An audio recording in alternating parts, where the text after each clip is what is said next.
ایک غریب کو قرضے کی ضرورت پڑ گئی. ایک بندے کے پاس گیا، اس نے کہا بھائی مجھے 1000 دینار دے دو. اس نے کہا بھائی تمہارا کوئی گواہ ہے؟ اس نے کہا میرا گواہ کون ہے، میں تو غریب آدمی ہوں. کہ ہاں ایک ہے کہ میرا اللہ ہے. اس نے کیا ذمہ دار آدمی کون ہے؟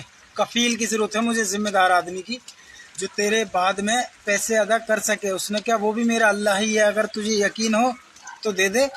اس نے کہا چل ٹھیک ہے، تو نے اگر اللہ کو گواہ بنایا ہے تو میں دے دیتا ہوں اللہ پہ بھروسہ کر کے. اب اس نے 1000 دینار دے دیے اور آپس میں وقت بھی طے ہو گیا واپس کب کرنے ہیں. وہ اپنے گھر چلا گیا. اب اس نے خوب محنت کری، پیسے جمع کر لیے، واپس دینے کا وقت آیا. اب جب واپس پیسے دینے کا وقت آیا، وہ آیا اس کے پیسے دینے کے لیے. راستے میں ایک دریا پڑتا تھا جو سمندر تھا، جو جہاز کے ذریعے سے اس پار جانا تھا یا کشتی دوارا جانا تھا. تو صبح سے لے کے شام تک بیٹھا رہا لیکن کوئی کشتی یا کوئی جہاز نہیں ملا. اتفاق سے اس کے دماغ میں اچانک سے ایک بات آئی، حدیث پاک میں ہے، اللہ پاک کا فرمان ہے تو دینے کی نیت رکھ، میں انتظام کراؤں گا تیرا. تو اس کے دماغ میں اچانک آئی، ایک لکڑی اٹھائی اس نے، 1000 دینار اس لکڑی کے اندر رکھے اور ایک خط لکھا کہ بھئی میں واپس جا رہا ہوں، تیرے 1000 دینار اس میں ہے اور میں صبح سے شام تک بیٹھا رہا لیکن کوئی مجھے جانے کا راستہ حاصل نہیں ہوا، کوئی جہاز یا کشتی نہیں ملی، اس لیے میں واپس جا رہا ہوں. اب اتفاق سے وہ بھی لینے والا پلے پار تھا، وہ بھی صبح سے لے کے شام تک بیٹھا رہا دریا کے کنارے.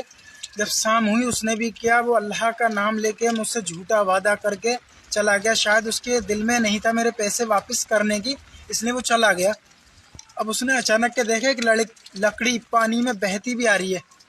اس نے لکڑی اٹھائی اور اس نے کہا چلو گھر پہ کام آ جائے گی، لکڑی چیڑ کے روٹیاں بنا لیں گے، سبزی بنانے کا کام آ جائے گی. اب اتفاق سے وہ گھر پہ لے جا کے جب چیڑتا ہے تو اس میں 1000 دینار نکلے اور 1000. اور اس نے خط جو لکھا تھا، خط بھی نکلا. اس میں خط میں کیا لکھا تھا کہ کوئی سواری نہ ملنے کے کارن میں واپس ہو گیا، 1000 دینار اس میں ہے اور مجھے معاف کرنا، میں جھوٹا نہیں ہوں، تیرے پیسے واپس کرنے کے لیے آیا تھا لیکن ہو نہیں سکا. اب اس کے دماغ میں یہ لکڑی کا انتظام کس نے ڈالا؟ اللہ نے. اور وہ بھی اینڈ وقت پہ آیا پیسے لینے کے لیے، اس کے دماغ میں یہ فطور کس نے ڈالا؟ اللہ پاک نے. بخاری شریف میں ہے یہ. اور اللہ نے اس کے دماغ میں لکڑی اٹھانے کا آئیڈیا کس نے دیا؟ اللہ پاک نے، کہ اس لکڑی کو اٹھا تو گھر پہ لے کے جا، ورنہ کوئی اور بھی تو لے جا سکتا تھا. لیکن اللہ پاک کا جب اس نے نام لیا، اللہ کو کفیل بنایا، اس نے اللہ کو گواہ بنایا، تو اللہ پاک نے سارا انتظام آٹومیٹکلی خود کر دیا. دیکھا، اللہ اکبر، اللہ بہت بڑا بادشاہ ہے.